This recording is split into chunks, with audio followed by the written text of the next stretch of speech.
رادیوی تاجیکستان گفتارهای خود را ادامه می دهد.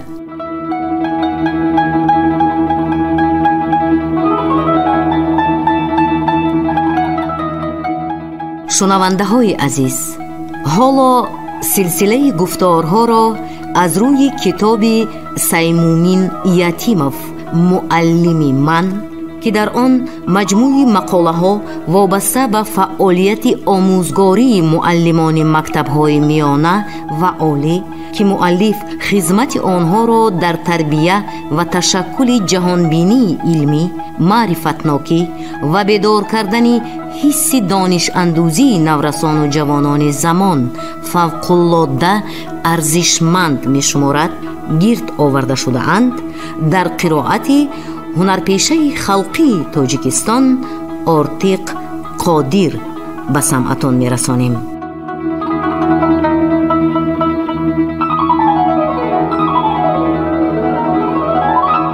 گفتاری سیوم.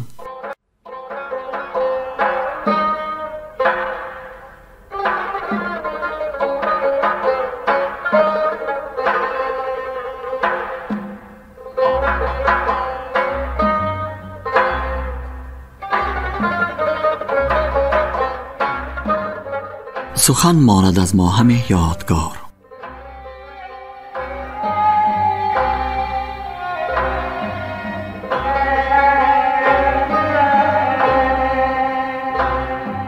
در صنف 4 می‌خواندیم. مدیر قسم علمی مکتب ما امان‌الله سعیدوف، ختم کرده فاکولته زبان و ادبیات تاجیک دانشگاه کولا بود. از همین فن ما را از صنف 4 تا صنف 8 مکتب 8 ساله سبق آموخت. ما در این عقیده ایم که نادانترین شاگرد هم با لیاقت کسبی، تخصصمندی، خصلت‌های انفرادی، معنویات، رفتار، کردار، ارادتمندی، طرز کاربری، شیوه حرکات و لباس پوشی معلمان جداً توجه ظاهر می کند. او را می آموزد، ارزیابی، بهاگذاری و خلاصه برآوری می نماید. یگان خصلت مثبت و یا منفی معلم از مد نظر شاگرد دور نمی ماند و این صفتها یک عمر در خاطر او نقش می بندند. بدون شک سین و سال مکتبی و دانشجویی زمان ساختمان بنای بزرگ آدمیتند و این روند هم از لحاظ جسمانی و هم از جهت روحی و روانی طبیعی است. سالهای 60 عصر گذشته متخصصان معلومات عالی‌دار در تمام ساحه‌ها از جمله پداگوژیک به شمار بودند. امان‌الله سعیدوف شاید 22-23 سال داشت که به این وظیفه مسئولیتناک تعیین شده بود. از لحاظ عملی گویا که تجربه کافی معلمی هم نداشت، اما جوان خیلی سرغیرت، با مسئولیت و سختگیر بود. ما خوانندگان صنف‌های میانه مکتبی باشیم هم می دیدیم و درک می کردیم که او جریان تحصیل، دوامات خوانندگان، ترتیب و نظام را در مکتب با حس بلند تعیینات و معارف پروری راهبری و راهنمایی می کند. دوامات خوانندگان، ترتیب و نظام را در مکتب با حس بلند تعیینات و معارف پروری راهبری و راهنمایی می کند. همه کار را به دیرکتور مکتب که او راهبر است باید جوابش را گوید. به من چی؟ واگذار نمی کرد. مکتب مکان علم و معرفت است. من معاون سروری مکتب دایر به تعلیم هستم. من باید جواب ساحه را گویم. مکتب از من است گویان مناسبت می کرد. ما چند مراتبه شاهد آن بودیم که امان‌الله سعیدوف از کتابخانه مکتب کتاب‌های درسی زبان روسی، ادبیات روس، بوتانیکا، زئولوژی، شیمی و فیزیک را به نام خود می گرفت. در دفترچه کتابخانه امضا می گذاشت. اولها حیران می شدیم. آخر امان‌الله سعیدوف معلم فن زبان و ادبیات تاجیک است. برای چی او این کتاب‌ها را می گرفته باشد؟ وقتی که برای گرفتن بور با اجازت وارد خانه معلمان می گشتیم، می دیدیم که او آن کتاب‌ها را با دقت مطالعه می کند. از آن چیزهای را نوشته می گیرد. تعجب ما از این باز هم زیادتر می شد. اما اندک دیرتر از این سیر با خبر شدیم. امان‌الله سعیدوف در دایره صلاحیت خود یک به درس‌های معلمان همین فنها می درآمد در پرته قفا می نشست. با طرز و اصول درسدهی، درجه تیاری معلمان به درس و آمادگی شاگردان با دقت گوش داده در دفتر خود قیدهایش را می نوشت.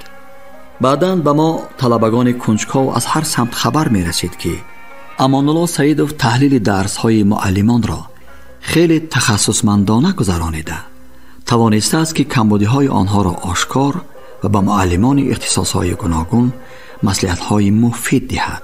ثمره این کار او را ما هم حس می کردیم. طور اشاره گردید خود معلم مدت 4 سال از فنهای زبان و ادبیات تاجیک به ما درس می گذاشت. من دقیق نمی دانم معلم ما در دانشگاه کولاب چگونه تحصیل کرده باشد، اما معلوم بود که دانش‌های اعلای بنیادی را در بخش‌های مورفولوژی، سینتاکسیس و ادبیات کلاسیکی تاجیک به خوبی فرا گرفته است. به درس‌ها با آمادگی خوب می آمد. شعرهای زیادی می دانست. در صنف‌های 7 و 8 در دایره لیریک کلاسیکان ادبیات تاجیک با ذوق شعر می گفت. قسمت زیادی آن شعرها در کتاب درسی نبودند.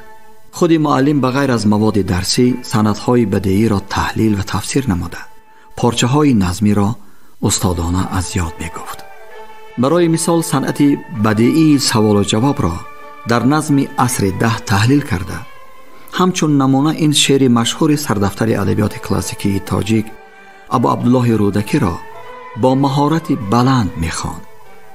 آمد بر من کی یار کی وقت سحر، ترسندزی کی زی خصمش کی پدر، دادمش 2 بوسه بر کجا، بر لب تر، لب بود نه چی بود، عقیق چون بود چو شکر.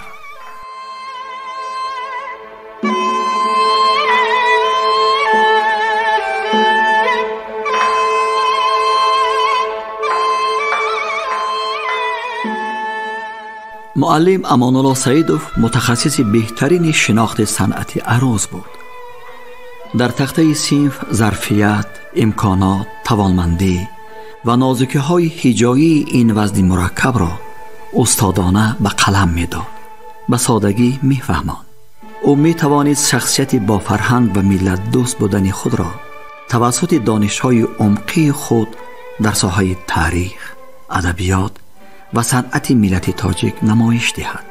در این مورد تفسیر زمان ابو عبدالله رودکی، ابو علی ابن سینا، ابو القاسم فردوسی، ناصر خسرو، عبدالرحمن جامی و دیگران را با محتوای ایجادیات آنان با دلیل و مثالهای تاریخی و تاریخی بدیعی فهماند. خوانندگان را به اندیشه خود معتقد کند.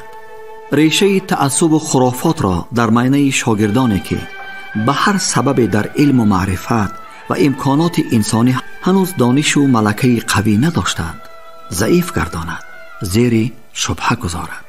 امان الله سیدوف سپارش میداد نه تنها آن شعرهای شاعرانی را که در کتابهای درسی هستند از یاد کنیم، بلکه پارچه های نظمی وابسته به موضوع از دیگر کتابها دریافت کرده و در خاطرش گرفته معلم را که به ما حرف به حرف می گفت در دفتر ادبیات خود او توصیه داده نویسیم. مثل او از یاد می کردیم، افاده‌ناک می خواندیم، تفسیر کرده می توانستیم. برای مثال این نمونه های نظمی که تا حال در یاد ما ماندند از جمله همان شعرهایند. کرا در جهان هست هوش و خرد، کجا او فریب زمانه خورد. ابوالقاسم فردوسی. هر کرا راه بر زغن باشد، گذر او به مرغزن باشد. ابو عبدالله رودکی. سهل است مرا بر سر خنجر بودن، یا بهر مراد خویش بی تن بودن. تو آمده ای که کافری را بکشی، غازی چو تویی خوش است کافر بودن. ابو سعید ابوالخیر. و چندین ابیات دیگر مانند اینها. امان الله سیدوف نسبت به خود و شاگردان نهایت سرطلب بود. از روی قسم جدا گذرانیدن درس ها، یعنی جدا کردن 45 دقیقه برای پرسش خوانندگان، اعلان موضوع درس نو، اظهار مندرجه و محتوای درس، سوال و جواب برای مستحکم کردن دانش‌های شاگردان در این قسمت، سخت علاقمند نمودن درس گذشته با درس امروزه و تأکید کردن نکته‌های مهم موضوع، ما ساعت دستی نداشته باشیم هم می دانستیم که چندم دقیقه درس معلم رفته ایستاده است. استاد ما در قیاس بعضی معلمان که می خواستند هرچه تیزتر درس تمام شود، تیز به ساعت خود نگاه می کرده و این از نظر شاگردان زیرک پنهان نمی ماند. زنگ تنفس را انتظاری نمی کشید. در درس بسیار شوقمند و در کار خود با تمام هستی بند بود. زنگ صدا می داد. تنفس به آخر می رسید. معلمی دیگر با قلم و دفتر نزد در آمده می ایستاد. اما سخن پرمحتوای معلم ما امان الله سعیدوف تمام نمی شد. ما هم گذشت وقت را حس نمی کردیم. گوش و هوش شده با ذوق خود را در جهان معانی سخنان علمی بدیعی پرمحتوای معلم تصور می نمودیم. وقتی معلم امان الله سعیدوف درس نو می گذشت، می دانست که او صنف را تسخیر کرده است. وظیفه خانگی را مشخص می گذاشت، اما تأکید می کرد. در کتاب درسی جزئیاتی هست که من به شما شاگردان نگفتم. اکنون نوبت به شما. خوش ببینیم که آن چی است. همه ما شاگردان کوشش می کردیم که آن نکته را دریافت کنیم تا خودمان فهمیم و معلم هم از ما قناعتمند باشد. یکی از این موضوعها درباره حیات و ایجادیات ناصری خسرو بود. من آن موضوع را قریب که قاری از یاد کردم. درس نوبتی هنگام پرسش موضوع گذشته دست برداشتم. معلم مرا به نزد تخته صنفی دعوت کرد که هنگام پاسخ مبادا به کتاب یا دفتر نگاه نکنم. نقل کردم. گویا به همه سوالها جواب دادم. اشعار شاعر را که خاصیت حسب حالی داشت از یاد گفتم. خاموش ایستادم. به معلم نگاه کردم. انتظار واکنشی استاد گشتم.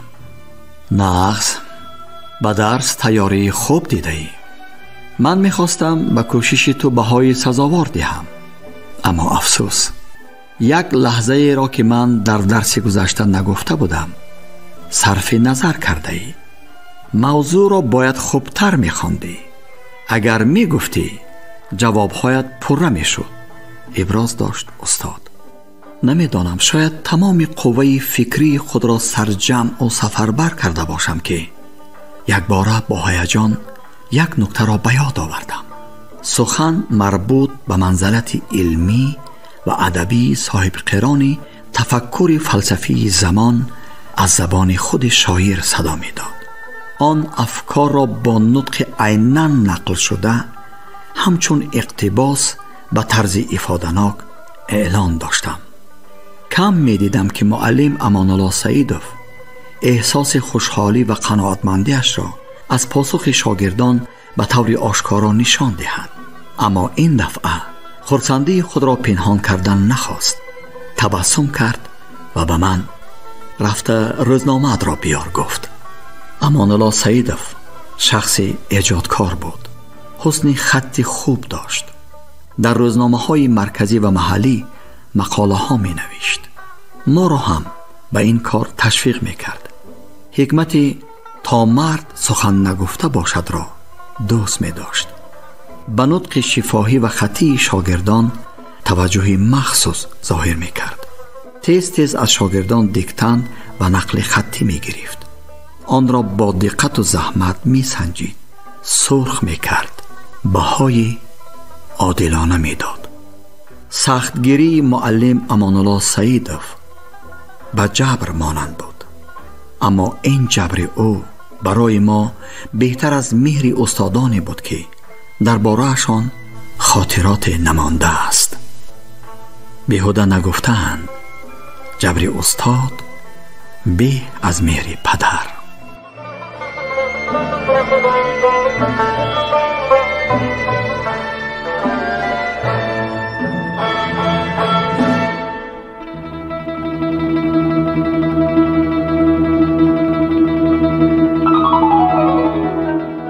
شنونده های عزیز، شما گفتار ادبی را از روی کتاب معلمی من مؤلف سیمومین یتیموف در قرائت هنرپیشه خلقی تاجیکستان آرتیق قادر از سلسله گفتارهای خوانشی بدیعی شنیدید.